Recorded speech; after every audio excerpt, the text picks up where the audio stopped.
Mayor Pro Tem Raul Garcia.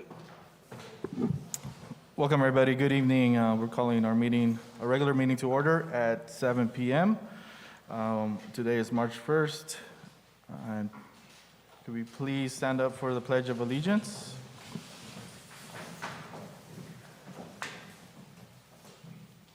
Ready, begin.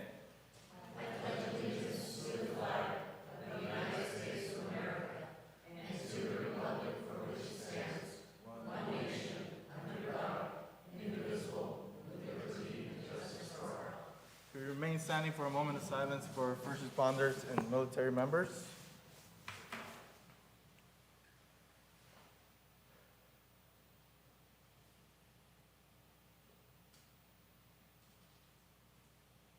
Thank you. Monica, could we get a roll call, please? Roll call. Councilmember Soto? Present. Councilmember Moran? Present. Councilmember King? Present. Mayor Pro Tem Garcia? Present. Mayor Aguilar? Present. For the record, council members, mayor, and Mayor Pro Tem are in attendance. For closed session announcements, staff was given direction. Changes to the agenda, council?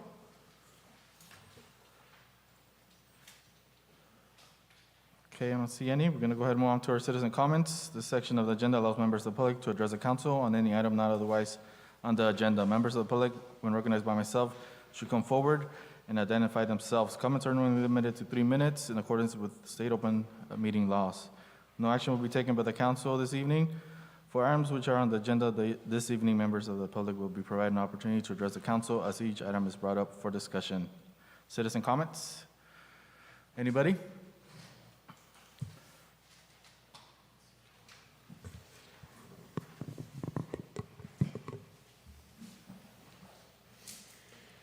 Catherine Shell Rodriguez. Once upon a time, about 2016, I was taking a walk around town when I noticed a traffic jam of sorts in the parking lot in front of True Value. A Gilton truck was trying to back up from behind the Fiesta Market, but he had to wait for the delivery truck behind him to back up. But the delivery truck behind the Gilton truck had another delivery truck behind him.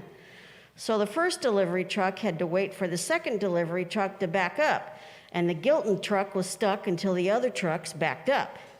And not even the smallest of cars could get in until the trucks got out of the way.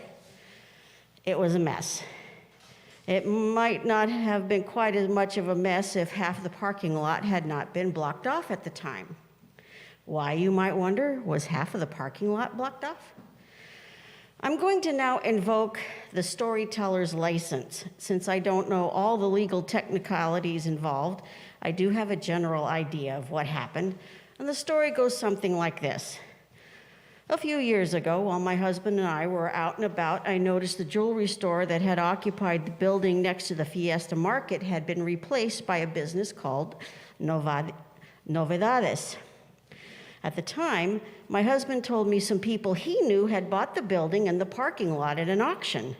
He wasn't sure of all the details, just that they had bought the building so they could open their own business. It only seemed like a few short months later when Novedades moved to a different building, previously occupied by the 3rd Street Armory. And not too terribly long after that, the piece of the parking lot that was attached to the building Novedades had moved from was closed off. I asked my husband if he knew anything. He didn't seem to know much, except there'd been some kind of mistake, and the owners of Novedades were really mad about it. I did a little more asking around, and from what I understand, a mistake was made by the title company involved with the building parking lot purchase. The owners of Fiesta Market had actually bought the building next door. The owners of Novedades had bought the portion of the parking lot that was adjacent to that building. And according to the story, the owners of Fiesta wanted the owners of Novedades to pay rent for the use of that building. Unfortunately, the owners of Fiesta and the owners of Novedades weren't able to work out some kind of rent swap agreement so that Novedades could continue to have use of the building and Fiesta would continue to benefit from access to the parking lot. Things ended up getting just a tad sour between the two, and the owners of Novedades ended up fencing off the parking lot, which the city eventually ended up buying, making it a parking lot available to anyone in the downtown area who wished to park there. Thank you, Catherine. Any other citizen comments?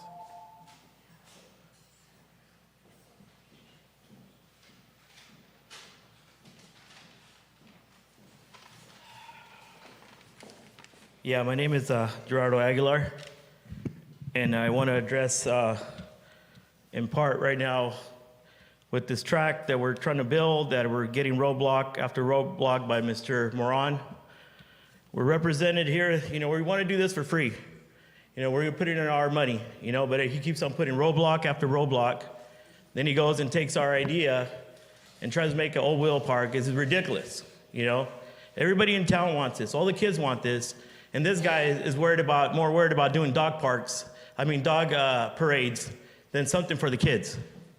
We're putting up all the money, and every time we're getting there, he puts another roadblock, All the money, how much money did he spend on the recall? Like $60,000. Okay, and all he's doing is dividing the city, the residents here. He's not doing nothing good for the city. He steals the idea. Everybody put him on blast because he's a moron. He really is a moron. Everybody's tired of this already. All this dirty politics, everybody's tired of it. We're putting in our money. It's a bunch of coaches that's doing this, a bunch of dads that are trying to do something for the community. And this jackass over here is putting roadblock after roadblock. And this is getting old. We're trying to do something. We're building it. We're going to maintain it.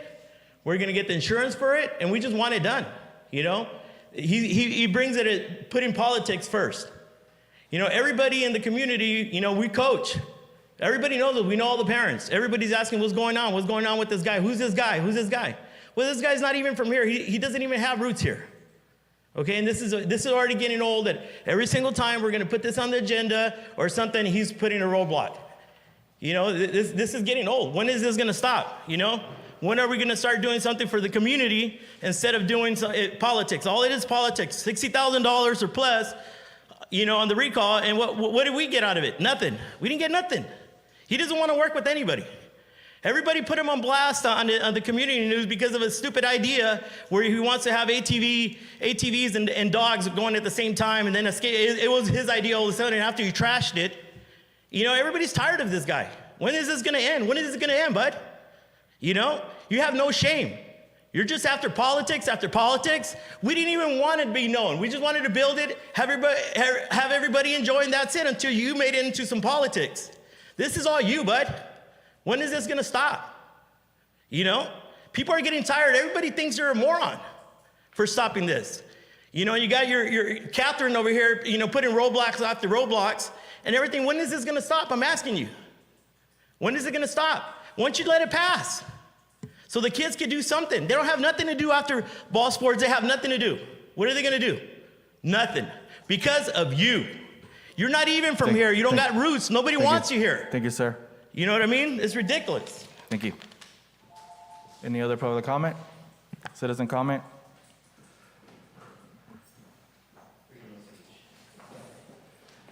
Good evening. On a happier note, I just came back from the BHRS board, advisory board, that I was appointed by Rodrigo. And the good news is for the Merced County is they are building more homeless shelters. So supposedly within by the end of summer, I would say there's going to be an extra 600 beds for people, not just mental health, but they kind of go hand in hand together.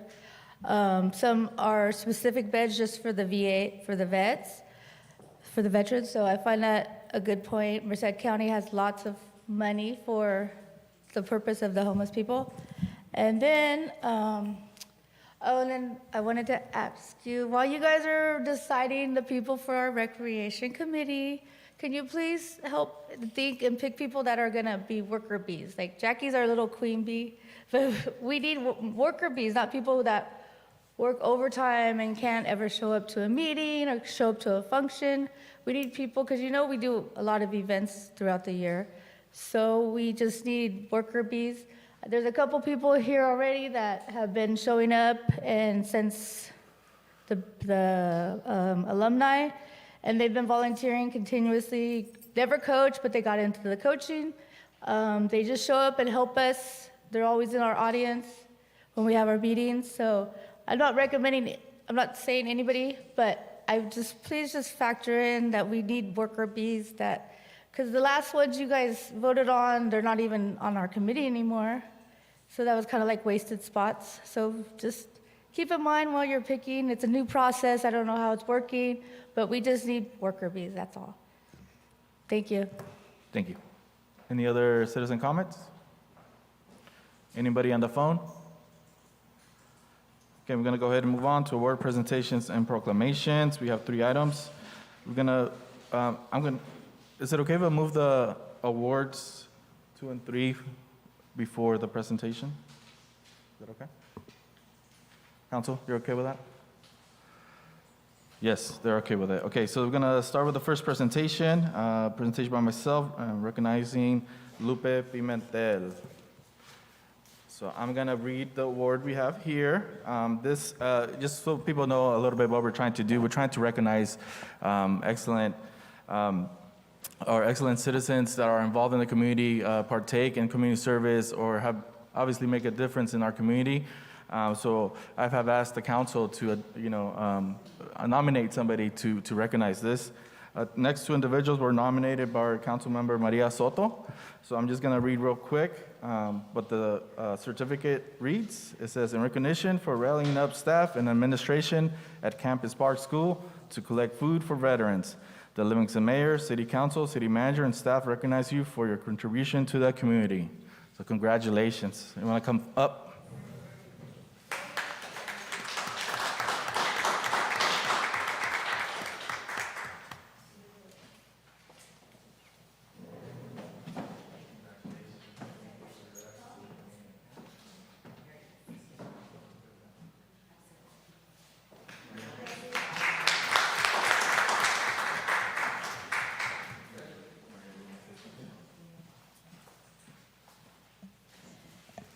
Maria. I just want to piggyback on that.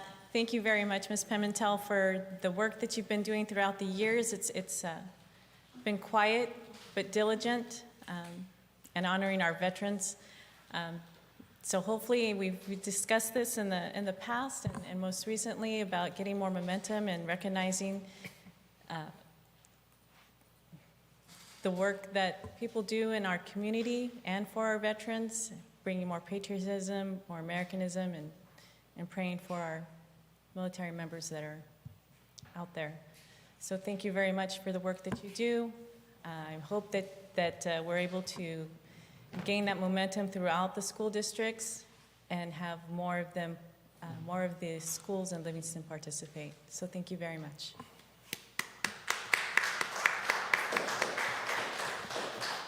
Council, any comments? Just the same thing as mentioned earlier, we do appreciate everything you do and all your efforts. We're proud of you. Good job. So thank you so much. We're going to go ahead and move on to our second presentation tonight, which is recognition to Diane Dallas. She wasn't able to attend today, but I'm going to go ahead and read the certificate. It says, in recognition for being a fair community advocate and for working relentlessly on all LHS alumni committee. The Livingston Mayor, Council, City Manager, and staff recognize you for your contribution to the community. Congratulations.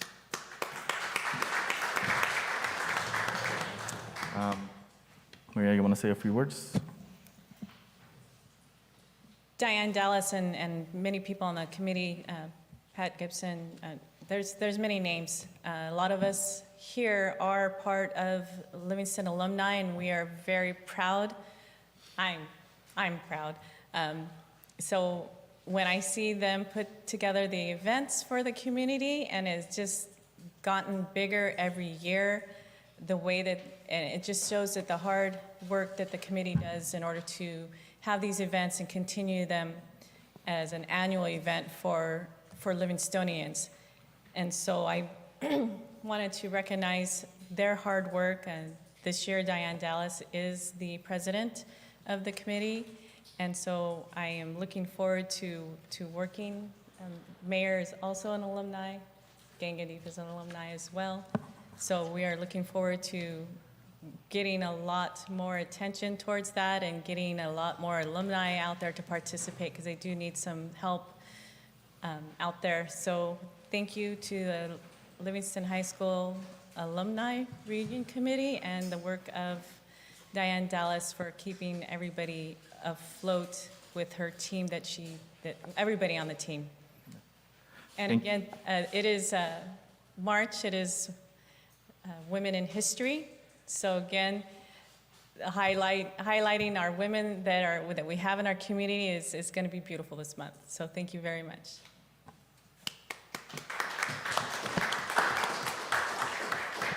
Same thing for myself. Diane has been a great advocate to promote LHS alumni, and with her committee. I'm happy to be part of the committee now as well, and a proud alumni of Livingston High School. So we appreciate all the efforts of her in her annual event, and the whole committee. Great committee members that are promoting our high school and the alumni, and everybody has gone and passed through the years through our high school. So great recognition, well-deserved recognition to both ladies. Thank you so much. We're going to take a quick recess, take a photograph of the council and loop it real quick.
Okay, we're going to go ahead and move on to our presentation by John B. Anderson, President, J.B. Anderson Land Use Planning, General Plan Update. Yes, Mr. Mayor, John Anderson, J.B. Anderson Land Use Planning, pleased to present to you tonight just kind of an update, overview of what I presented to the Planning Commission a month or so ago, having to do with the general plan update that was started about a year and a half ago by the city of Livingston. This is an important item as prioritized by the City Council through your most recent workshop. It's part of one of the items that have been assigned under priorities under the growth column on item 7, which will be part of your discussion, later on in tonight's agenda. This is a project that, again, as I stated, was started a little bit ago. The city has hired a planning consulting firm out of Sacramento by the name of Bintier Harnish. Jim Harnish is the principal in charge of his organization and the individual that is working on this project, as well as working on a number of other general plan policy-related documents throughout his career, which was started back in 1985. But in the event, so Jim Harnish is the principal in charge. He's got project manager Jordan Cowell, and then also Michael Gibbons. These are the individuals that will be working on the Livingston project general plan update specifically. He's has as part of his team, he's got a couple individuals. Eric is going to be handling the environmental or CEQA aspects of it, and then GHD, Gary Mills will handle, mobility and other aspects, its transportation, other evaluation aspects as part of the general plan update. So the idea is, again, this is the city council, not the planning commission, to kind of give you guys an update as to where we are in this process and what the steps are that are necessary to move the effort forward. The update process, this kind of it gives you kind of a snapshot of where we have been. Items 1, 2, 3, and 4, which are basically the background documents that would be embodied into the general plan effort. Those are all complete. The next major step in this process is to evaluate the alternatives, which is indicated in step number 5. This will take approximately 3 to 4 months. From there, we go into actually physically preparing the general plan once one or more alternatives are selected by council.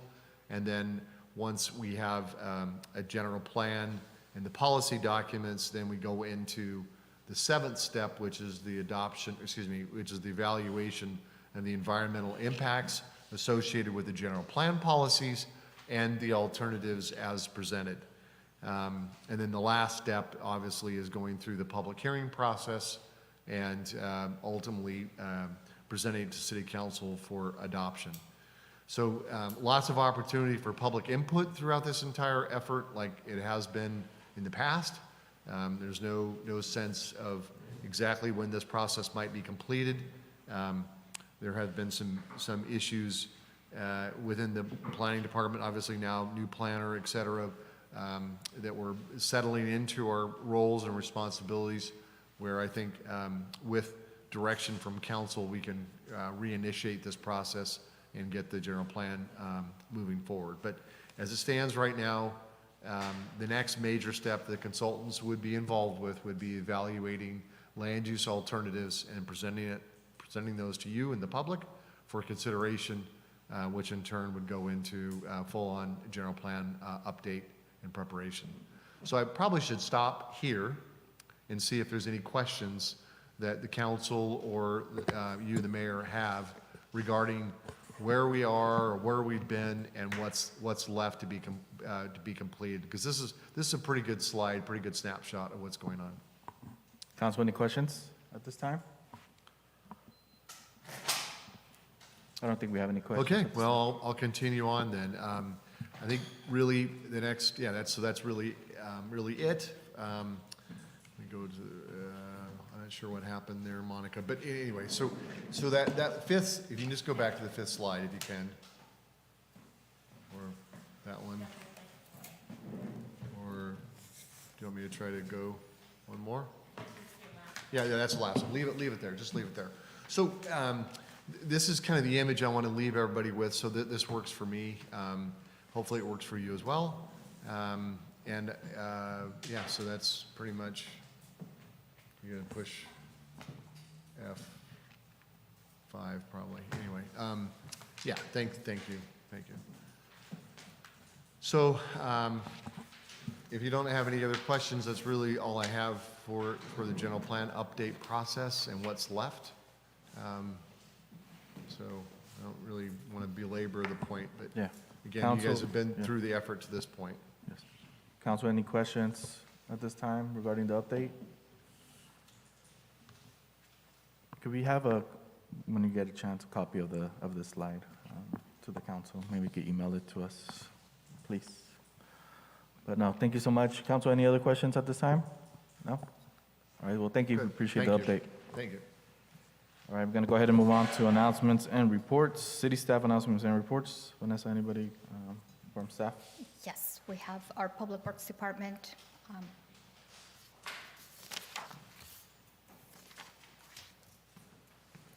Good evening, Mayor, Council, Vanessa. It's just going to be a little project of projects that have been going on. I'm just going to put the ongoing projects that we've been talking about with some pictures. So Here we go. Here's our report.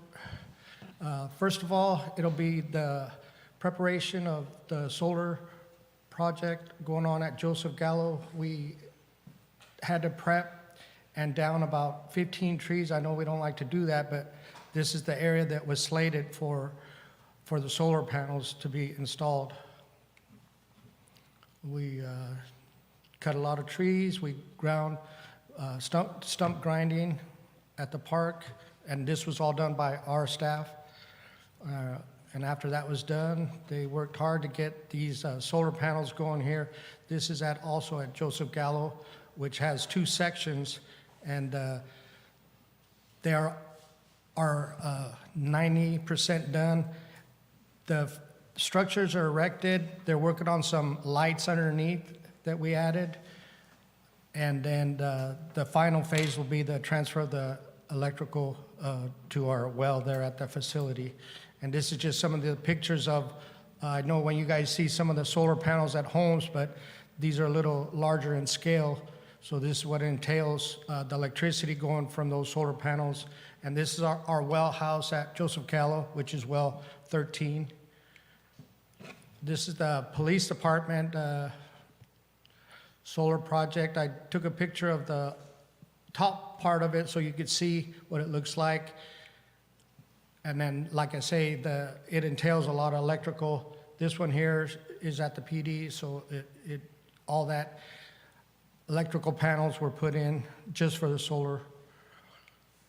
The next one is our Public Works facility. This is the only one that is fully complete and is actually returning electricity back to our facility. And then we have the Max Foster, which is a little smaller, but this one is also erected and just waiting for the transfer of electricity. And I think that they're still working on some of the lights that we added after. There'll be some lighting underneath the solar panels. And then from there we go into the new light pole project that we put in at the Max Foster. We put in 3 pretty good size lights that illuminate the park very well. This is at 5 in the morning, and this is over at the Joseph Gallo Park. We did 2 of them there, so it illuminates the park pretty good. There's a little bit of dark spot, but will be, when the solar project's done, we have another light that we put in about a year ago that will be rearranging to light up most of the park, so it'll really be lit up at night. And here's another one there at it also shows what we wanted to do was also illuminate the parking lot, which is on Winton Parkway. So there's one on either end of the park on the Winton Parkway side, so it illuminates the park and also illuminates the parking lot. Then we are at the end of our Phase 1, Phase 2 alley paving project. They are complete. We're scheduled to do a walkthrough tomorrow through all the alleys, and you can see the final product here is the nice paving. They did a lot of the ADA ramps in the driveways. The little box there is our water meters that are going to be close to the driving area. There were metal meter boxes so the meters don't get damaged. Here is the Cdbg sewer line project. I just took a couple of the pictures. This is not what people want to see, but we do have sewer line replacements being put in. I took a picture. The one on the left is a manhole that was put in over in the area of 8th and F Street. And then we're in the later stages of going to every home. On the right, you see a mini excavator. We're actually the project is going with the company are hand digging or using those little mini trenchers to go into every home and connect to the new sewer lines. And then the final part of my report will be our well number 12 that was damaged. This is some of the things that happen after a lot of wear and tear. That big crack you see on the left is our casing that lets air into the casing that's supposed to just let water in. And then on the right, you see some of the casings. This well is about 300 foot deep. It not only damaged some of our casing, but that part you see there are the shafts that turn the impellers that bring all the water from the bottom of the aquifer up to pump water to all the city. So there was quite a bit of damage.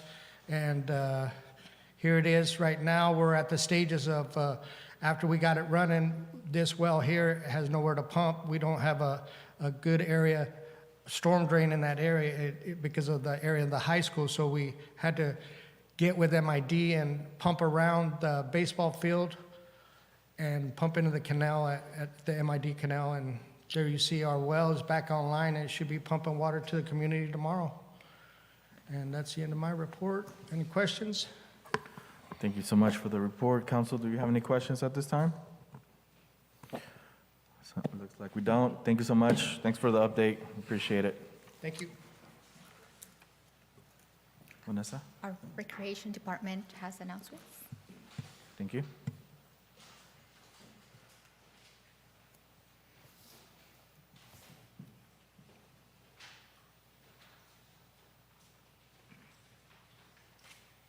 Good evening, everyone. I just had a couple of things for the community, actually. Baseball assessments are this Saturday for both boys baseball and girls softball. We start at 8:30 for the minor division, is check-in at both the softball complex across from the Pink Store, as well as for the girls, and then the boys are at Alvarez Field, and then major check-in is at 10 a.m. If you have been online, you'll see that we have updated the website as well as Facebook for our Music in the Park series that's coming up. We'll have 6 weeks of local bands and talents, as well as food trucks out there, but it's a free event. It's really going to be a great time for people to come out and meet others in the community. Also, our color run has been calendared for May the 21st. We actually already have that information online, so we are encouraging different businesses, maybe the council, to have a team and build teamwork or whatever amongst all of your colleagues. I just wanted to let you guys know that Fire now has 20 people registered for the Guns and Hoses. And how many did you say you have, Chief? It's not public. So I had heard that maybe they would start paying people to want to play with them, so. Wow. I need those shirt sizes by Friday. So,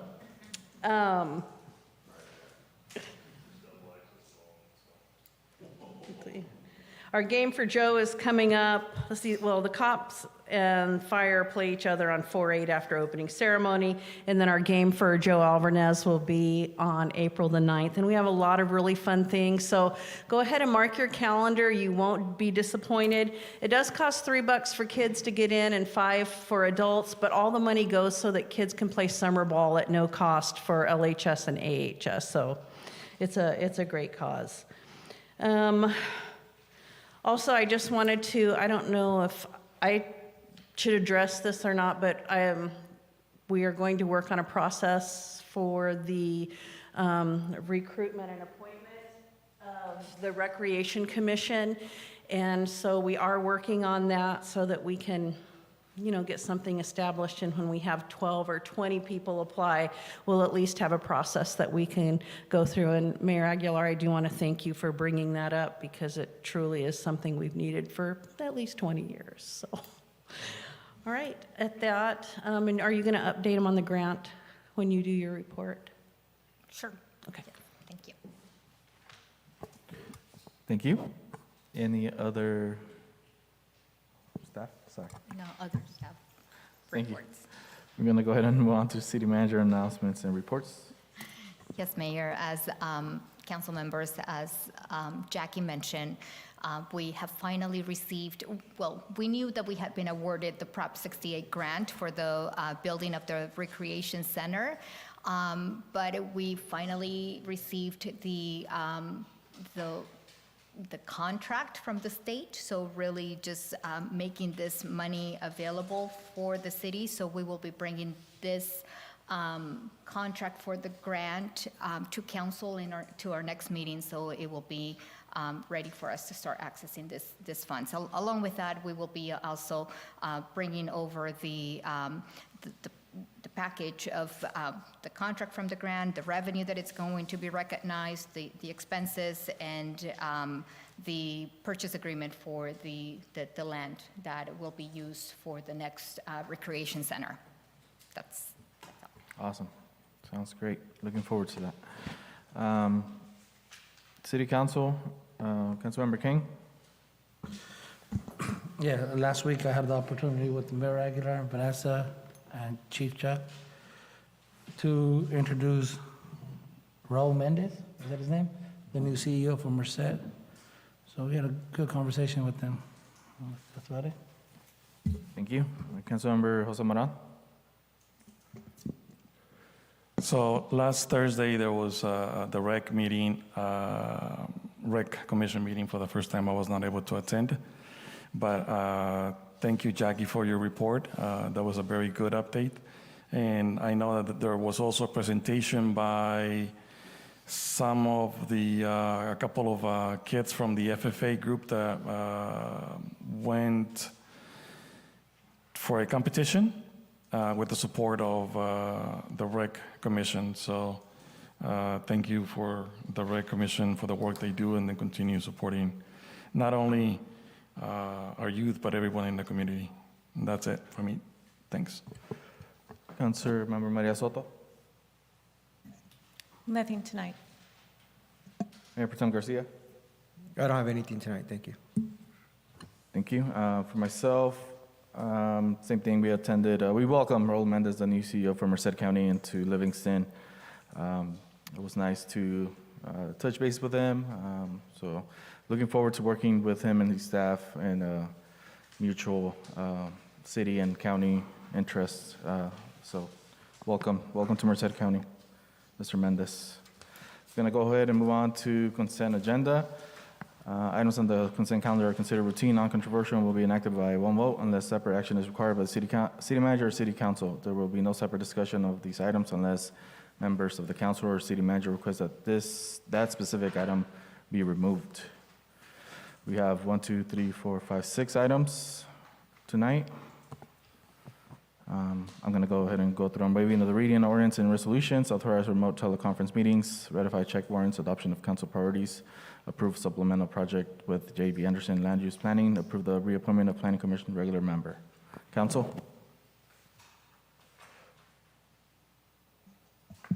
I'll motion to approve the consent agenda. We have a motion by Councilwoman Maria Soto. Do I have a second? Yes, I'll second it. Second by Councilmember Kang. Monica?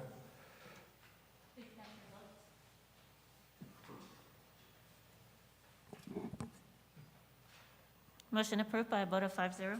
Thank you. Going to go ahead and move on to discussion and potential action items. We have 2 items. The first one, approve the unfreezing of a position for police dispatcher. We have our interim chief.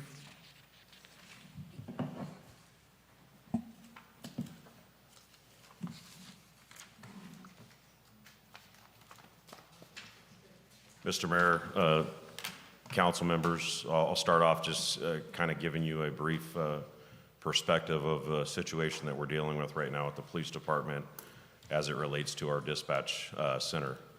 Currently, we have 5 full-time positions budgeted within the dispatch center and 2 part-time positions. The 2 part-time positions remain vacant as we speak today. To my knowledge, they've never been filled. Without getting into too many details that I can't divulge because of personal privacy, the situation that we're facing right now, we've got 1 dispatcher that just started extended family leave after childbirth. We've got 1 dispatcher that's pending extended FMLA time that's still owed to her, and she's been very transparent on when she plans to take it. There's nothing that we can do about that. And then we have another dispatcher that's in the final stages. When I prepared this presentation, She was in the background stages, but now she's in the final stages of being hired in employment elsewhere. Just to give you an idea, and not to make anyone seem like they don't know what dispatchers do, they do so much more than just answer 911 calls and talk to law enforcement on the radio. The way the 911 systems are set up in California these days, if somebody's merely driving down 99 through the city of Livingston, chances are that our dispatchers are going to be picking up that call and transferring it to where it needs to go. They're handling multiple phone lines and multiple radio channels at one time. They're coordinating emergency situations, oftentimes working by themselves on 12-hour shifts. They coordinate with allied agencies. They handle customers, I say customers, citizens that come into the lobby of the police department to handle business at the customer service window for things such as report requests, vehicle releases, and just average everyday business. They're inputting data into the law enforcement telecommunication system in the police department, basically data entry and just maintaining all the records that we're required to do by law. And this kind of gives you a brief perspective, and I went back to 2018, and you can kind of see a pattern here of COVID striking, because things started declining from 2018 through 2019, 2020. They even went down further in 2021. Obviously, I don't have that much data to give you in 2022 thus far, but I can tell you as of 5 minutes before I came over here, we had already handled over 650 calls in the first 2 months of this year. Just to give you a perspective, drawing a line across the bottom of those pillars, in no 2-month period through the previous 4 years had we handled more than 450 calls for service. This is just giving you another look at it on the call types that they handle. And the reason I bring up the call types is that's going to depend on how long they're on the phone with that person. Whether it be a serious felony assault, or somebody's house getting broken into, or somebody's car getting broken into. Some of those calls can be handled relatively quickly. Some of those may draw their attention and keep them on the phone line for longer periods of time. And again, not to cry wolf for them, but they're in there by themselves. So they have to maintain that relationship with that citizen calling in. And I've got to apologize, this January figure down here, I don't know what happened there. That's probably my inability to properly input data, but it kind of shows you that we're quickly approaching the hot summer months, which are relatively the peak months of activity in the police department. And the reason I bring that up is right now, talking about the 3 positions that we're worried about right now, the family leave, the person that's seeking employment elsewhere. If all of those 3 happen the way we think that they're going to happen, that's going to leave us with 2 dispatchers to staff a 24/7 operation. I don't know how that's going to happen. I may be answering your 911 call pretty soon. 2019-2020, that fiscal year budget, and I believe at the time it was the right thing to do for budget responsibility. The city chose to freeze that position and drop down to 5 dispatchers. Historically speaking, we've always had 6. I'm here tonight asking you guys to unfreeze that 6th position. I'm going to be honest with you, I don't have an applicant for it, but I hope to find one. The application process to be a dispatcher is rigorous. It involves a battery of written verbal tests from the Peace Officer Standards and Training out of Sacramento, psychological examinations, background investigations, and things of that nature. I'm confident that we can fill it. It's just going to take the appropriate amount of advertisement and recruitment. I believe that we can fill it. So I'm asking you guys to unfreeze that position before we get into a situation that we're going to have even a harder time getting out of. And for that, I'll take any questions if we have any. Thank you so much. Appreciate the presentation and giving us a background and the need for the position. So thank you for that. As for myself, I appreciate the work that dispatchers do for our city, for our community. They're the backbone of the department, and we appreciate everything they do. And if we have an opportunity to to help them out, and you're asking that there's a need there, then we should really consider that. Council, you have any specific questions or any clarifications at this time? No? If I may, I really add and overemphasize, they really are, and I put in the presentation, they're the heartbeat of the city. It's not just the police department that they answer calls for. When Tony's crew in Public Works is getting a call out on the weekend, that call's coming through the dispatch center.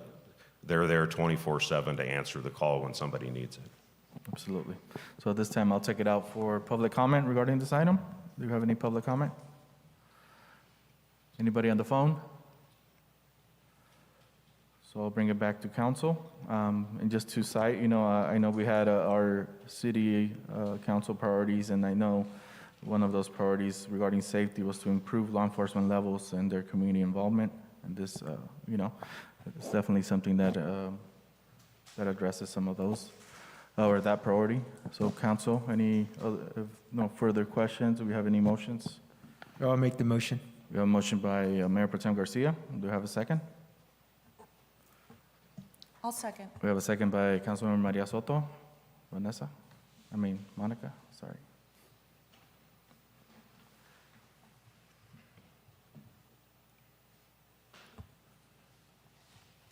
Motion approved by a vote of 5-0. Thank you so much. Thank you, Mayor and Council. Thank you. All right, we're going to go ahead and move on to item number 11. It's a discussion and direction on establishing a joint fire department commission. As also one of, one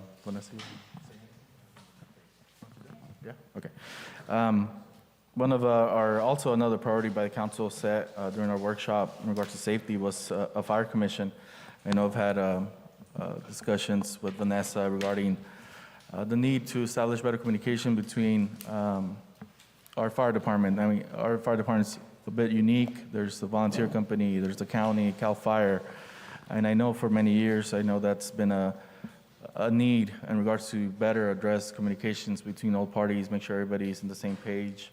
Opportunity for the community and volunteers to advocate as well. I know we'll have a few members of our volunteer company. You guys want to introduce yourselves real quick? Is that okay? Up here.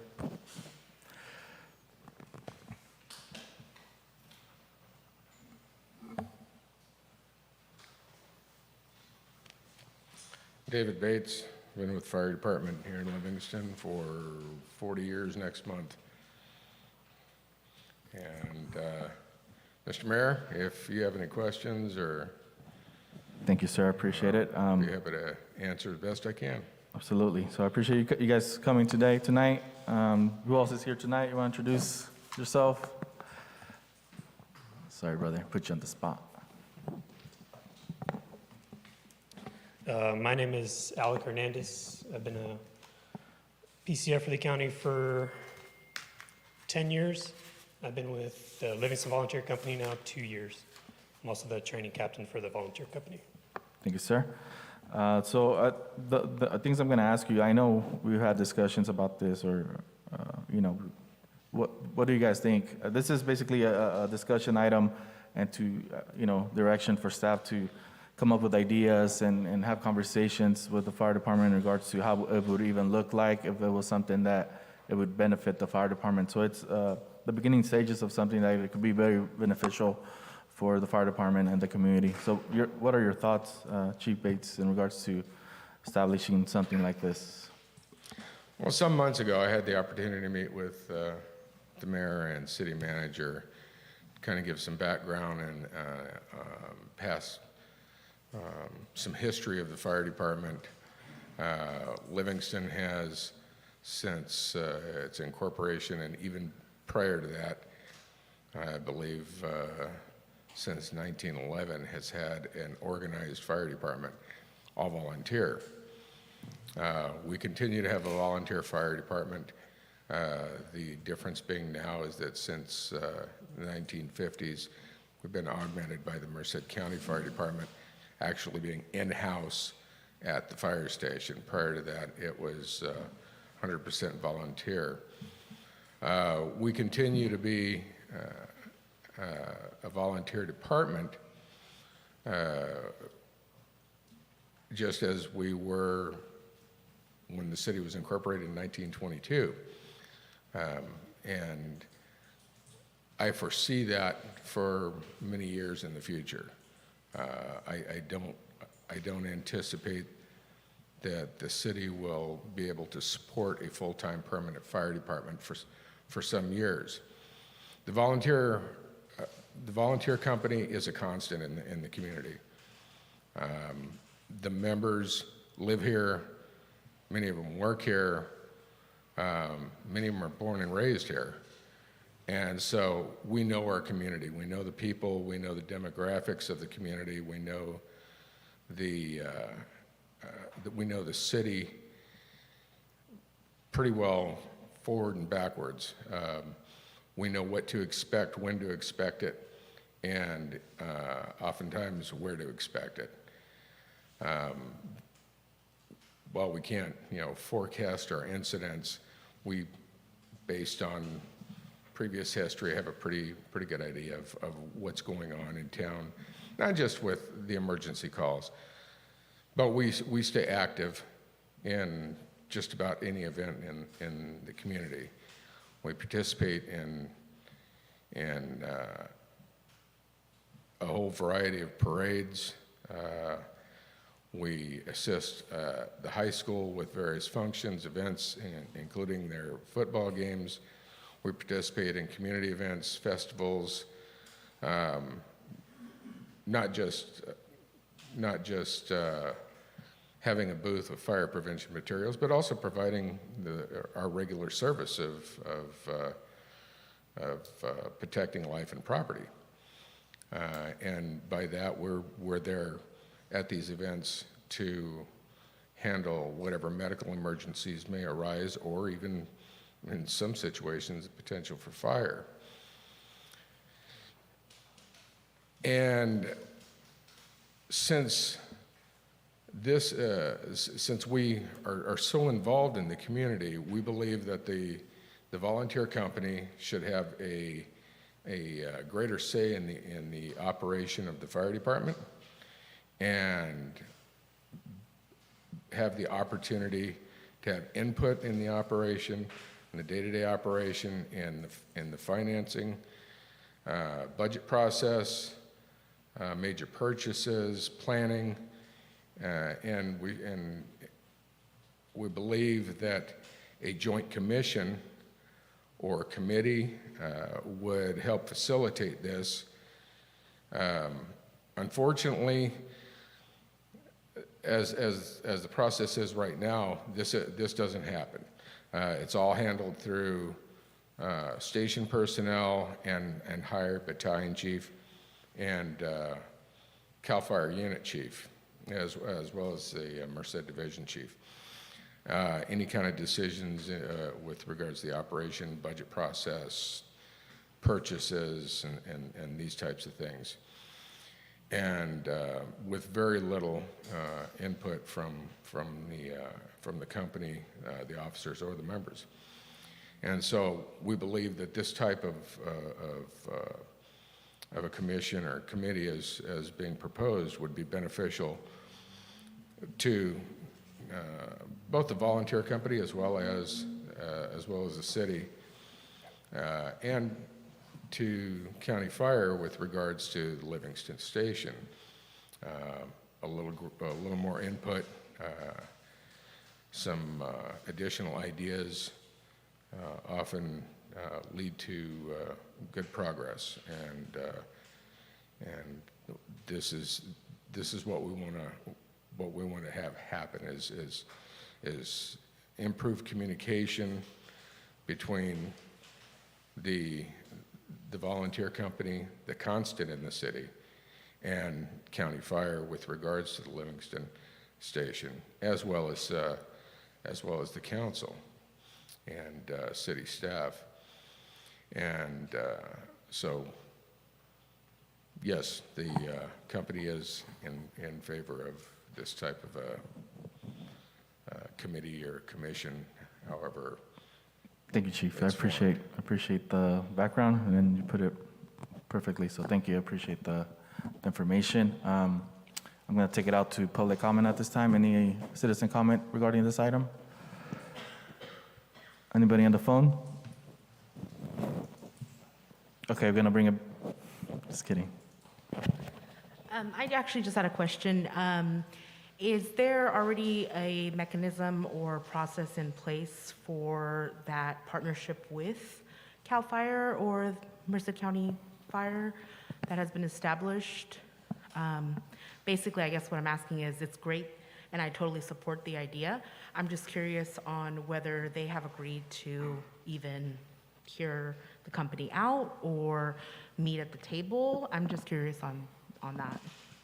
I think overall, generally, of course, there's always communication between the company and Merced County staff in general, but I think this formalizes it in a different way, where everybody can sit down at the same table, representatives from all parties, even from city staff, and just opportunity to really formally give, I guess, an input on different things. So it's I think it'll be formalized, and it makes it more established, and I think there's a need for it, and I think it could work with all parties working together more effectively.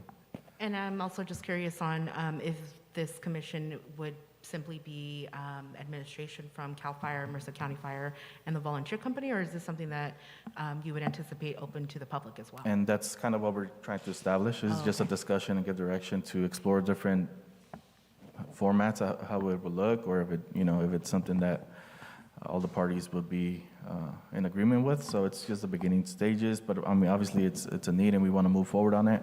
I think if everybody's in agreement, but I think it's exploring all those options. Oh, well, thank you for your information. Again, I do completely support the idea. It's always good to have collaboration and an open lines of communication. Just wanted to get information on that. Thank you. Thank you. Any other comment? Okay, so I'll bring it back to council, see if anybody has any questions or comments or anything else you guys want to ask our staff, our fire staff here, our volunteer company. I would just like to say thank you guys for all your time, dedication to the city. I know you guys been out to my res, so you guys always act professional, either there or at the engine or here at the fire station. So I'd just like to say thank you guys for volunteering. And I know it takes a lot with training and time away from your family. And how many volunteers do you guys currently have? Unfortunately, we've had a bit of an exodus. We've had a number of people leave the state, so that has taken our numbers down. We have 2 recruits in the process of training right now and should be responding to calls within the next month or 6 weeks, and that'll bring us to 13 active volunteers. Thank you, sir. Okay, so if the council's okay, I would like to give direction to staff is to explore this further and really work towards establishing a joint fire department commission. Get everybody probably to the table and further have conversations to see what the format would be, look like, and all of that. Vanessa, you have any other questions? Yes, Mayor, thank you. If I may, so in conversations from getting the historical or the institutional knowledge when I met with Chief Bates as well, it was brought up that there was a fire commission in the past that worked jointly with staff, with the CAL FIRE, and the commission itself. However, due to inactivity, it just kind of it dissolved, or like there was no participation, and something that we would look into. It's what it was established before, because we already have the structure of a fire commission being in place. So it would be something that it'll just bring back that activity and participation. Got you. You guys remember when that was there a fire commission at one point?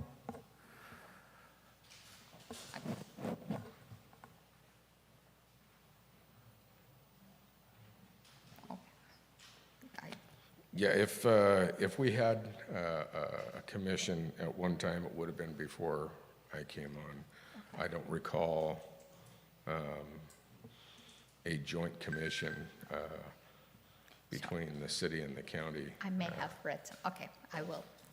But yeah, no, if it's been previously established or there's something on there, it'd be a good idea to look into, but I don't recall either. Okay. Thank you, Chief. So, Council, are you guys in agreement? Are you guys okay with that? You guys okay? No? I mean, Councilmember King? Councilmember Jose Moran? Councilwoman Maria Soto? And Mayor Pro Tem Garcia say no? Oh, Yes. oh, yes, he's saying No, yes. Yes, he did, yes. Yes, he said yes.